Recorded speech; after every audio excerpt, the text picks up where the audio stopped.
સુરતમાંથી લાખોનું Chinese લસણ મળી આવ્યું છે, જેને લઈ સુરતીઓના આરોગ્ય સાથે ચેડા થઈ રહ્યા હોવાનું સામે આવ્યું છે। સુરત એપીએમસીની ઘટના સામે આવી છે, જેમાં 10 લાખની કિંમતનું 2150 કિલો પ્રતિબંધિત ચાઇનીઝ લસણ ઝડપી પાડ્યું છે। સુરત એપીએમસીમાંથી પ્રતિબંધિત ચાઇનીઝ લસણ જપ્ત કરાયું છે, તો ખેડૂતોની આજીવિકાના રક્ષણ માટે ચાઇનીઝ લસણ પર પ્રતિબંધ મુકાયો છે। વર્ષ 2014થી ચાઇનીઝ લસણ પર પ્રતિબંધ મુકાયો છે, તો ઝડપાયેલું ચાઇનીઝ લસણનું કદ નાનું, રંગ આછો સફેદ અથવા આછો પિંક કલર હોય છે। હાલ તો એપીએમસીમાંથી લાખોની ચાઇનીઝ લસણ ઝડપાતા ચકચાર મચી ગઈ છે। બાઉભાઈ શેખ કાંદા બટાકા અને સૂકા લસણના વેપારી, સુરત એપીએમસીના બોર્ડ ઓફ ડિરેક્ટર।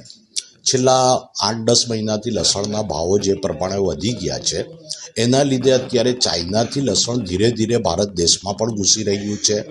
હવે એ પોર્ટ પરથી કાયદેસર પણ આવે છે અને ગેરકાયદેસર પણ આવે છે, પરંતુ આ લસણ સરકારશ્રીની ગાઈડલાઈન મુજબ એને સ્વાસ્થ્ય માટે હાનિકારક બતાવવામાં આવે છે અને ખરેખર એમાં જે રીતની દવા અને પેસ્ટિસાઇડનો ઉપયોગ થાય છે એટલે એ સ્વાસ્થ્ય માટે હાનિકારક જ છે।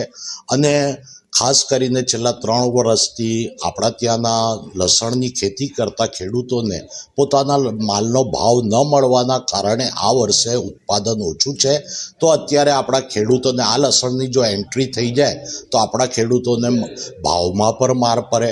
અને આ ચાઇનીઝ લસણ અમારા ત્યાંના ઇન્સ્પેક્ટરો રાઉન્ડમાં હતા અને ધ્યાનમાં આવ્યું કે શંકાસ્પદ લાગેલું, એનું અમે તપાસ કરતા એ ચાઇનીઝ લસણ હતું, જેનું અમે સંપૂર્ણપણે નાશ કર્યું છે।